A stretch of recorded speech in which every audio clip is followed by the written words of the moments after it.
adalah langkah-langkah membuat lingkaran. Yang pertama, siapkan bahan dan alat. Kardus, kertas buffalo, gunting, penggaris, jangka atau benda bulat sebagai acuan. Yang berikut langkah-langkah membuat lingkaran. Yang pertama, membuat pola lingkaran. Buatlah pola lingkaran pada kardus atau kertas buffalo menggunakan jangka atau benda bulat sebagai acuan. Kemudian potong kardus dan kertas buffalo yang sudah dilingkar dengan gunting atau cutter mengikuti garis lingkaran dengan hati-hati agar rapi.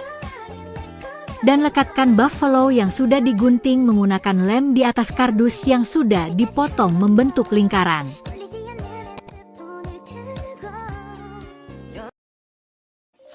Setelah itu, buatlah titik lingkaran di bagian tengah menggunakan pensil. Dan gambarkan jari-jari lingkaran menggunakan mistar sebagai acuan agar lurus dan rapi.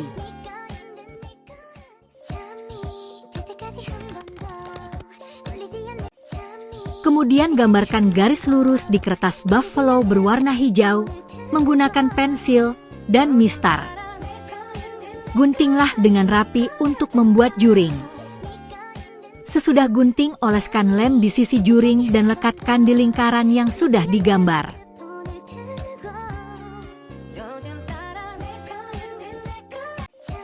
Setelah membuat juring, selanjutnya membuat tembereng.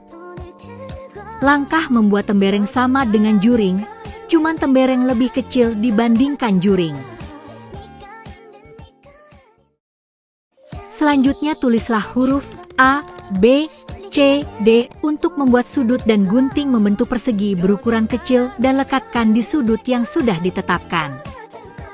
Sesudah itu, garislah titik-titik kecil dari titik pusat ke sudut D dan membentuk apotema. Dan yang terakhir, guntinglah kardus berukuran 1 lembar kertas buffalo dan lekatkanlah buffalo di atas kardus secara rapi. Kemudian, oleskan lem di belakang lingkaran yang sudah jadi dan tempelkan di kardus yang sudah disiapkan. Jadilah lingkaran.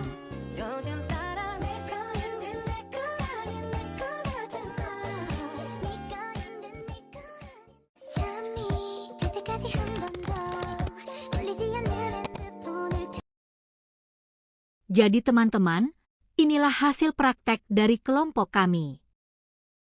Selanjutnya kami akan menjelaskan tentang unsur-unsur lingkaran. 1. Titik pusat. Titik yang berada di tengah-tengah lingkaran dan berjarak sama dari semua titik pada lingkaran. 2. Jari-jari. Jarak antara titik pusat lingkaran dengan titik manapun pada lingkaran. Jari-jari biasanya dilambangkan dengan huruf R. 3. Diameter, jarak antara dua titik pada lingkaran yang melalui titik pusat. Diameter adalah 2 kali panjang jari-jari. 4. Busur, bagian dari lingkaran yang dibatasi oleh 2 titik pada lingkaran. 5. Tali busur, garis lurus yang menghubungkan 2 titik pada lingkaran. 6. Juring, daerah yang dibatasi oleh 2 jari-jari dan busur yang diapit oleh kedua jari-jari tersebut. 7. Tembereng, daerah yang dibatasi oleh tali busur dan busur yang diapit oleh tali busur tersebut. 8. Apotema, jarak terpendek antara tali busur dengan titik pusat lingkaran. Sekian dan terima kasih.